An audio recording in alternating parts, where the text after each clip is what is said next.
আজ থেকে প্রায় ১,০০০ বছর আগের কথা। বাংলার এক নিঝুম গ্রাম, নাম তার স্বর্ণগ্রাম। সেই গ্রামের প্রান্তে ছিল বিশাল এক দিঘি, যার নাম নীলপদ্ম দিঘি। গ্রামবাসীদের বিশ্বাস ছিল এই দিঘির তলদেশে কোনো এক প্রাচীন রাজকুমারীর আত্মা বাস করে, যে তার হারিয়ে যাওয়া রূপার নূপুর খুঁজে বেড়ায়। অমাবস্যার সেই রাত।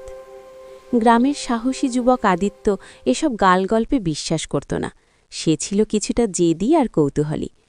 এক অমাবস্যার রাতে বন্ধুদের সাথে বাজি ধরে সে একা রওনা হল নীলপদ্ম দিঘির দিকে। তার হাতে ছিল কেবল একটি মশাল আর কোমরে গোজা একটি ধারালো ছোড়া।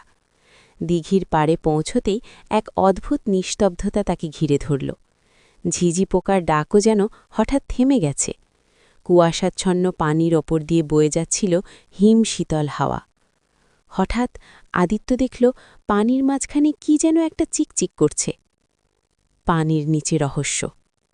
লোভ আর কৌতূহল সামলাতে না পেরে আদিত্য পানিতে নেমে পড়ল।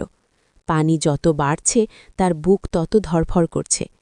যখন সে মাঝখানে পৌঁছল, দেখল পানির ওপর ভেসে আছে একটি নকশা করা প্রাচীন রূপার নূপুর। সে হাত বাড়িয়ে নূপুরটি যেই স্পর্শ করল, অমনি চারপাশ থমকে গেল।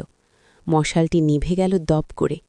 অন্ধকারের বুক চিরে পানির নিচ থেকে উঠে এলো এক দীর্ঘশ্বাস। তুমি কি আমার নূপুর ফিরিয়ে দিতে এসেছ? আদিত্য ভয়ে জমে গেল। দেখল পানির ওপর দিয়ে হেঁটে আসছে এক ছায়ামূর্তি। তার পরনে রাজকীয় জীর্ণ বসন, কিন্তু চোখে মুখে এক বিষণ্ণ হাহাকার। সে কোনো ডাইনি নয়, বরং এক অতৃপ্ত আত্মা। রাজকুমারীর শর্ত। মূর্তিটি আদিত্যকে বলল, এই নূপুরটি অভিশপ্ত। যে এটি স্পর্শ করবে সে আর কোনো দিন এই পাড় থেকে ফিরতে পারবে না, যদি না সে ভোরের আলো ফোটার আগে নূপুরটি দিঘির মাঝখানে থাকা প্রাচীন মন্দিরের ধ্বংসাবশেষে রেখে আসতে পারে। আদিত্য বুঝল সে মরণ ফাঁদে পা দিয়েছে। সে প্রাণপণে ডুব দিল দিঘির অতল গহ্বরে। পানির নিচে সে দেখতে পেল এক নিমজ্জিত পাথরের মন্দির।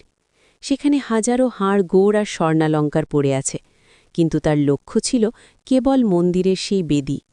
দম বন্ধ হয়ে আসছিল তার, শরীরের প্রতিটা পেশি বিদ্রোহ করছিল। কিন্তু শেষ মুহূর্তে সে নূপুরটি বেদির উপর স্থাপন করল। মুক্তি ও শিক্ষা। পরদিন সকালে গ্রামবাসী আদিত্যকে দিঘির পাড়ে অচেতন অবস্থায় খুঁজে পেল। তার হাতে কোনো নূপুর ছিল না, ছিল কেবল কবজিতে একটি কালচে দাগ, ঠিক যেন কোনো নূপুরের ছাপ। আদিত্য আর আগের মতো চঞ্চল রইল না।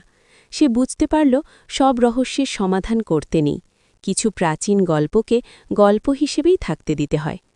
আজও স্বর্ণগ্রামের বয়োজ্যেষ্ঠরা বলেন, অমাবস্যার রাতে নীলপদ্ম দিঘির পাড় দিয়ে হাঁটলে এখনও দূর থেকে সেই রূপার নূপুরের রুমঝুম শব্দ শোনা যায়।